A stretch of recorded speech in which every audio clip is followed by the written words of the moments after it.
आप सबका हमारे चैनल में स्वागत है। आज हम आईएनसी अथवा इंडियन नेशनल कांग्रेस के बारे में पढ़ेंगे। इंडियन नेशनल कांग्रेस जिसकी स्थापना 1884 में ए.ओ. ह्यूम ने की थी। ए.ओ. ह्यूम जो कि स्कॉटलैंड का रहने वाला था। सबसे पहले इसने भारतीय राष्ट्रीय संघ के नाम से कांग्रेस की स्थापना की थी। पहला अधिवेशन 1885 में हुआ था, जिसके अध्यक्ष डब्ल्यू.सी. बनर्जी अथवा व्योमेश चंद्र बनर्जी रहे थे। उस समय भारत का जो वायसराय था वो लॉर्ड डफरिन था। दादा भाई नौरोजी के सुझाव पर इसका नाम बदल दिया गया और इसका नाम रख दिया गया भारतीय राष्ट्रीय कांग्रेस, जो कि 1885 में रख दिया गया था। पहले अधिवेशन में 72 प्रतिनिधियों ने भाग लिया था। यह अधिवेशन पुणे में होना था, लेकिन अकाल की वजह से बम्बई में गोकुल दास तेजपाल संस्कृत विद्यालय में हुआ था। सुरेंद्रनाथ बनर्जी इस अधिवेशन में भाग नहीं ले सके थे। प्रथम अधिवेशन में कुल 9 प्रस्ताव रखे गए थे। हिंदू पत्रिका में 5 दिसंबर 1885 को इसकी स्थापना की घोषणा की गई थी। दूसरा अधिवेशन कलकत्ता 1886 में हुआ था, जिसके अध्यक्ष दादा भाई नौरोजी रहे थे। सुरेंद्रनाथ बनर्जी के साथ मिलकर नेशनल कॉन्फ्रेंस का कांग्रेस में विलय कर दिया गया था, जिसमें 434 सदस्य थे। दादा भाई नौरोजी ने 3 बार कांग्रेस की अध्यक्षता की, 1886 में, 1893 में और 1906 में। तीसरा अधिवेशन मद्रास में हुआ, जो कि 1887 में हुआ। अध्यक्ष रहे थे बदरुद्दीन तैयब, प्रथम मुस्लिम अध्यक्ष रहे थे। और इसमें नारा दिया गया था, कांग्रेसी बनों का नारा दिया गया। विषय निर्धारण समिति की नींव रखी गई। चौथा अधिवेशन 1888 में इलाहाबाद में हुआ, जिसमें जॉर्ज यूले प्रथम यूरोपीय अध्यक्ष रहे थे। प्रथम बार लाला लाजपत राय अधिवेशन में शामिल हुए थे और हिंदी में भाषण दिया था।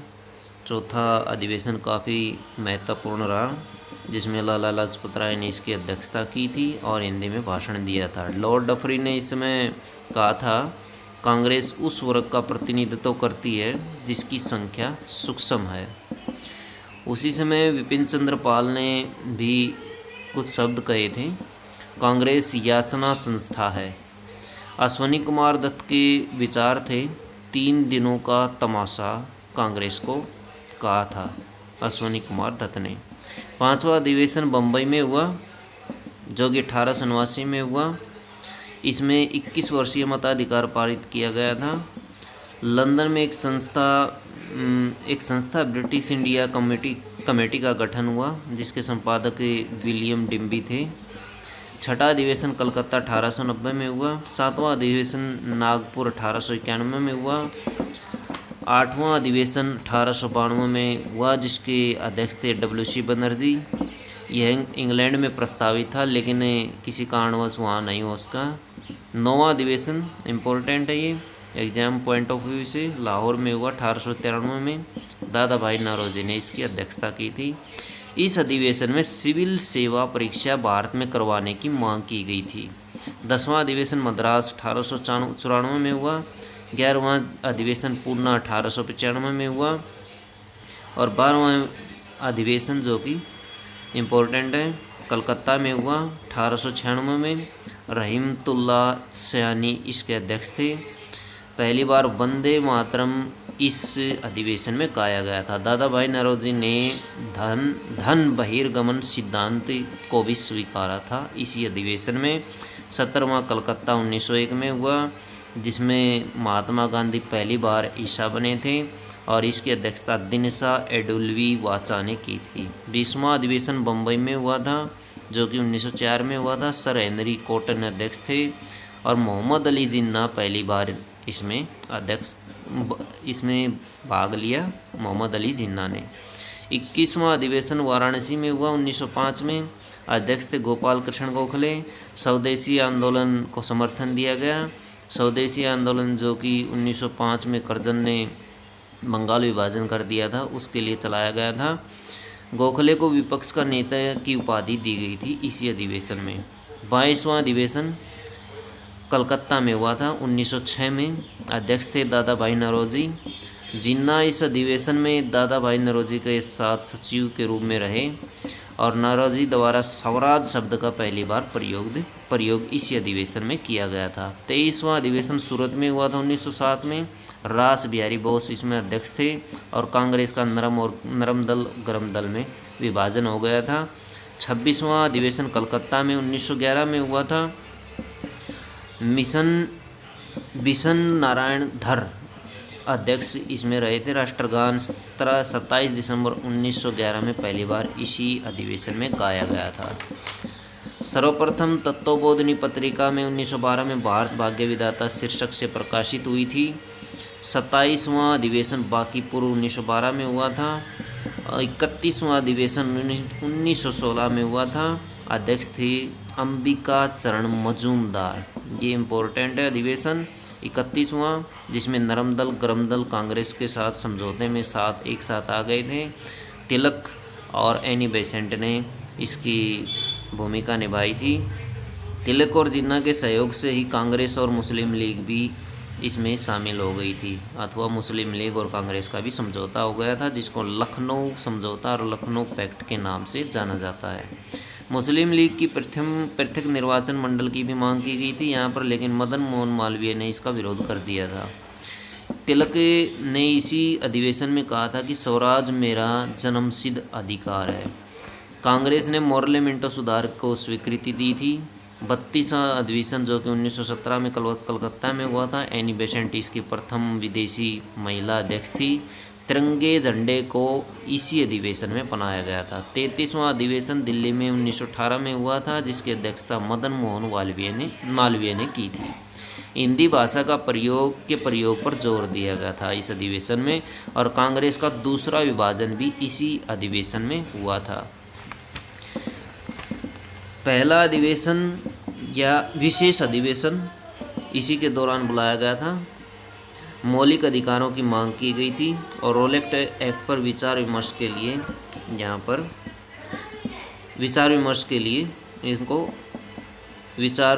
आगे भेज दिया गया था। 34वां अधिवेशन अमृतसर में 1919 में हुआ था। मोतीलाल नेहरू ने इसकी अध्यक्षता की थी। जलियांवाला बाग की निंदा की थी। खिलाफत आंदोलन को समर्थन दिया था इसी अधिवेशन में। 35वां अधिवेशन नागपुर में हुआ था 1920 में। 1920 में 2 अधिवेशन हुए थे, एक नागपुर में और दूसरा कलकत्ता में। वीर राघवाचारी ने पहले अधिवेशन में अध्यक्षता की थी। चित्तरंजन दास द्वारा असहयोग आंदोलन का प्रस्ताव रखा गया था। पहली बार भाषाई आधार पर प्रांतीय विभाजन की बात कही गई थी। पहली बार रियासतों के लिए नीति बनाई गई थी। और जो दूसरा अधिवेशन है इसी साल हुआ था, कलकत्ता अधिवेशन, जो कि विशेष अधिवेशन है, और लाला लाजपत राय इसमें अध्यक्ष थे। लाला लाजपत राय ने इसकी अध्यक्षता की थी। असहयोग आंदोलन के प्रस्ताव को पारित करने के लिए अधिवेशन बुलाया गया था। विरोध इसमें थे चित्तरंजन दास, मोतीलाल नेहरू, एनी बेसेंट और मोहम्मद अली जिन्ना। ये चारों असहयोग आंदोलन के विरोध में थे। 36वां अधिवेशन जो कि अहमदाबाद में 1921 में हुआ। CR दास इसके अध्यक्ष थे, लेकिन जेल में होने की वजह से हकीम अजमल खान ने इसकी अध्यक्षता की थी, लेकिन भाषण को सरोजनी नायडू ने रीड किया था। 37वां अधिवेशन 1922 में हुआ था। CR दास इसके अध्यक्ष थे। चुनाव में भागीदारी की बात लेकिन कांग्रेस ने नकार दिया था। चुनाव में भागीदारी की बात की गई थी, लेकिन कांग्रेस ने सब को नकार दिया था। 38वां अधिवेशन काकीनाडा बंगाल 1923 में हुआ। मोहम्मद अली जिन्ना ने कामरेड समाचार पत्र का संपादन किया। 39वां बेलगांव में हुआ, जिसमें महात्मा गांधी ने अध्यक्षता की 1924 में, और कांग्रेस मुस्लिम लीग से अलग हो गई थी। गांधी दास पैक्ट की स्वीकृति दी गई थी। 40वां कानपुर और 1925 में हुआ था। सरोजनी नायडू प्रथम भारतीय महिला इसकी अध्यक्ष बनी थी। हिंदी को राष्ट्रभाषा को रूप दिया गया था। पूर्ण स्वराज का प्रस्ताव पारित नहीं हो सका। इसी अधिवेशन में 41वां अधिवेशन जो कि गुवाहाटी में हुआ था, इसमें श्रीनिवास अयंगर ने अध्यक्षता की थी। खादी कांग्रेसियों को पहनना अनिवार्य किया गया था इस अधिवेशन में। 42वां मद्रास में 1927 में हुआ था। 43वां कलकत्ता में 1928 में हुआ था, जिसकी अध्यक्षता मोतीलाल नेहरू ने की थी और नेहरू रिपोर्ट को प्रस्तुत किया था। 44वां अधिवेशन जो कि लाहौर में 1929 में हुआ था, JN नेहरू ने इसकी अध्यक्षता की थी। पूर्ण स्वराज का प्रस्ताव पारित किया गया था और 26 जनवरी 1930 को पूर्ण स्वाधीनता दिवस मनाने के लिए कहा गया था। 45वां अधिवेशन कराची में हुआ 1931 में। सरदार वल्लभ भाई पटेल ने इसकी अध्यक्षता की और मूल अधिकारों की इसमें मांग उठी थी। आर्थिक नीति से संबंधित प्रस्ताव रखा गया था। इसी अधिवेशन में कांग्रेस को गोलमेज सम्मेलन के लिए नामित किया गया था। गांधी इंद्रबीन समझौता इसी अधिवेशन में पारित हुआ था। 48वां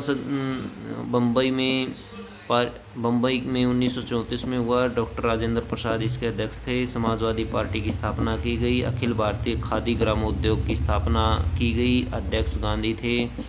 अखिल भारतीय चरखा संघ की भी स्थापना इसी अधिवेशन में की गई। कांग्रेस की स्वर्ण जयंती इसी अधिवेशन में मनाई गई। कांग्रेस सोशलिस्ट पार्टी का गठन 1934 में हुआ। जयप्रकाश नारायण और आचार्य नरेंद्र देव इसके अध्यक्ष थे। 1935 में कोई भी अधिवेशन नहीं हुआ। 49वां अधिवेशन लखनऊ में 1936 में हुआ, जिसकी अध्यक्षता जवाहरलाल नेहरू ने की। कांग्रेस पार्लियामेंट बोर्ड की स्थापना इसी वर्ष हुई थी और कांग्रेस का लक्ष्य समाजवाद निर्धारित किया गया था। 50वां फैजपुर गांव में हुआ था 1937 में। पहली बार गांव में हुआ अधिवेशन था, जो इसमें से 13 सूत्रीय अस्थायी कृषि कार्यक्रम घोषित हुआ था। 51वां हरिपुरा गुजरात में हुआ था 1938 में, जिसमें सुभाष चंद्र बोस अध्यक्ष रहे थे। राष्ट्रीय नियोजन समिति का गठन हुआ था और बोस ने रोमन लिपि लागू करने की बात कही थी। भारत की स्वतंत्रता में रजवाड़ों को शामिल करने की बात इसी अधिवेशन में की गई थी। 52वें अधिवेशन में त्रिपुरी में हुआ था, जो कि 1939 में बोस इसके अध्यक्ष थे। MP के अंदर पड़ता है त्रिपुरी। गांधी का जो प्रतिनिधि था वो पट्टाभी सीतारामैया था, वो इसमें हार गया था और यहीं से बोस ने इस्तीफा दे करके फॉरवर्ड ब्लॉक की स्थापना की थी।